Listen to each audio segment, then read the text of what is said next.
Mint Millions Day at the Kentucky Downs. PTF and JK back with you with special coverage of this big day. King of the Turf handicapping contest is going to be happening. You can find a link in the description of the show so you can make sure to get involved and play and hopefully crown yourself king or maybe queen of the turf.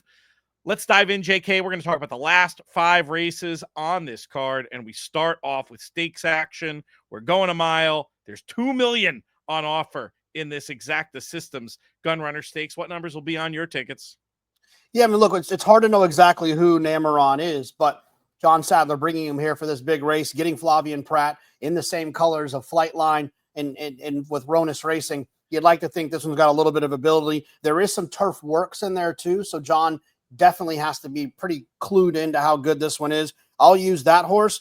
And then my good old friend and for Qatar Racing, New Century, putting on the blinkers, going a little bit shorter, talking to Sheikh Fahad at Saratoga on a number of occasions. I think they just felt like maybe he's better a little bit shorter, and they thought maybe putting the blinkers on and shortening him up could kind of wake New Century up to the grade 1 winner we saw last year. Those are the only two for me.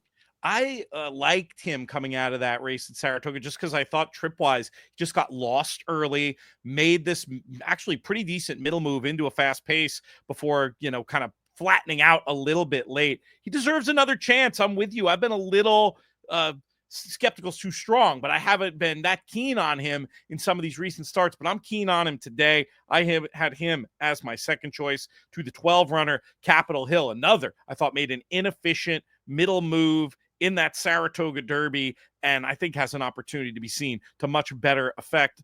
Finishing up the hill at Kentucky Downs, this Capitol Hill, 12-7 for me, 1-7 for JK as we kick off the stakes action, which continues with the Music City grade 2 for these 3-year-old fillies going 6.5. JK, how about here? Who's your idea of the winner? Yeah, I need 4 horses, and I'm really against one. That's the 3 Classic Q. On a number of occasions this summer at Saratoga, one was a victory, one was a pretty darn good second. This horse took advantage of the part of the turf course that you wanted to be on. And for me, this horse is going to be extremely overbet because of those situations and the cutback. I think people will get excited about that. I'm going to try to beat Classic Q. I'm going to use the 5. To Beatty, one who has some nice European form. I'm not going to act like I know a whole lot about it. I just know that sometimes when they send them over here for a lot of money, they can run in a race that I'm spreading. I'm not going to leave that one out. The 9 Kilwin, who is might be a superstar, right? The fact that she was as good as she was on grass, running the numbers that she ran, and then a grade 1 winner in the test. Race fell apart, but she ran extremely well. I love a tough horse who can run on multiple surfaces. The 10, She's So Spicy, who I know is really good based on her performances and the way she's been running. And then the 11, Italian Soiree, who loved the cutback last time, now gets 6.5, kind of that little middle of the road for them. A horse that ran well going longer, but now gets a chance to go 6.5. I want to make sure I have the 9, 10, and the 11. So I'll go 5, 9, 10, 11. I will save with the 3 horse as a B because I like a couple of others, and I don't want that one to be the reason that I don't cash. Fair enough from a wagering strategy point of view, but I was with you. I thought might be a little dressed up for a test like this. We've got some of the same runners here. We'll start with She's So Spicy. This horse, there was a lot of chatter about this horse running at Ascot in the Commonwealth Cup, and I actually called this one perfectly. I said, these 6 furlong races, the straights at Ascot, they almost require an American horse's 2-turn type stamina, mile type stamina, I should say. And I figured that She's So Spicy would run a really good first 5 furlongs and then get tired. And that's what happened. Now coming back here on this galloping configuration, but it's not as galloping. There's a bend. There's a little bit of a downhill at first. I think She's So Spicy, big candidate to lead these all the way. To Beatty, it's not the best European form I've ever seen, but it ain't bad. I mean, this horse is a Group 3 winner, for goodness sake. Fits off that alone, this 3-year-old filly.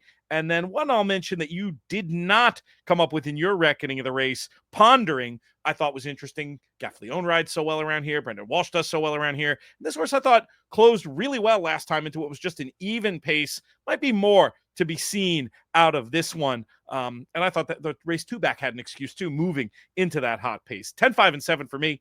5, 9, 10, 11, and maybe a little bit the 3 for JK. And that brings us to race number 10, where we've got grade 1 action in the Franklin Simpson going the 6.5. Who's going to be on your tickets here?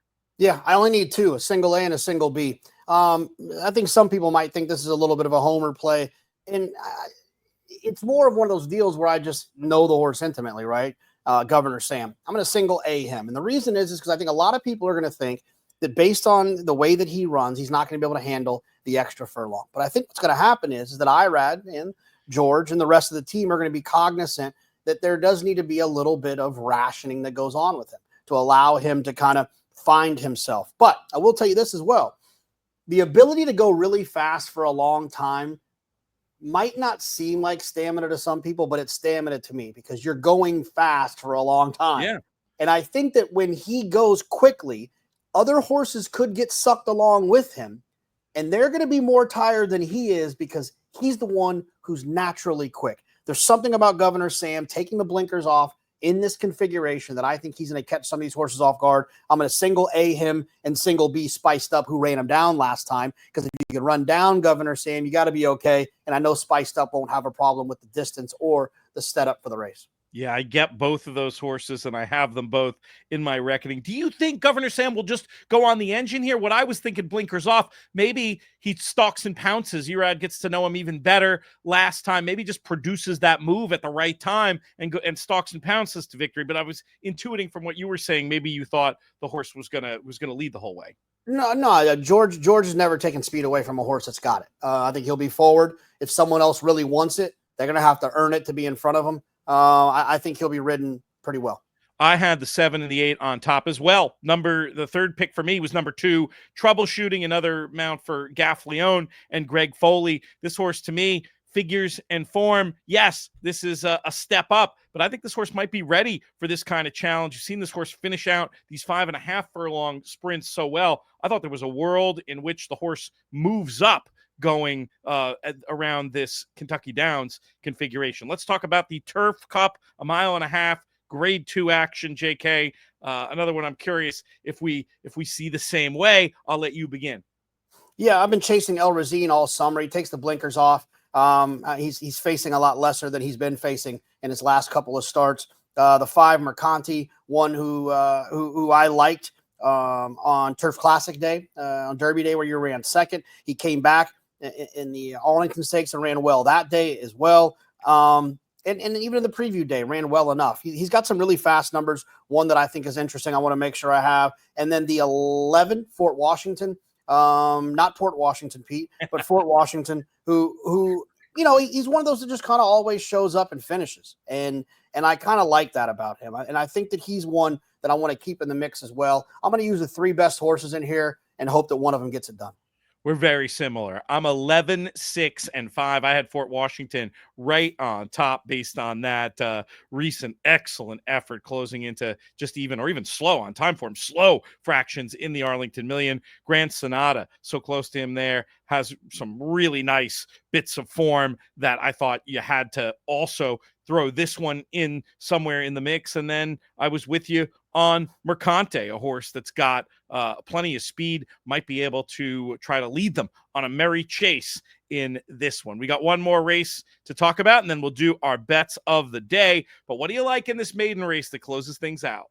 Yeah, it's all about Capital Partner for me. I know he was defeated in the stake closing weekend at Saratoga, but I thought he ran really well, and I thought he was a talented horse. Orbit was behind him. The 2, Orbit, was behind Capital Partner, and the 9, Prodigious, also behind Capital Partner. The other thing about the 9, Prodigious, is that he worked in company. He's owned by Steve Dunker, St. Elias, and he worked in company with Steve Dunker's horse, Teddy's Rocket, who you'll remember was a very impressive maiden winner. I'd imagine they're going to kind of hold on to him for a race like, the Pilgrim or the Bourbon at Keeneland.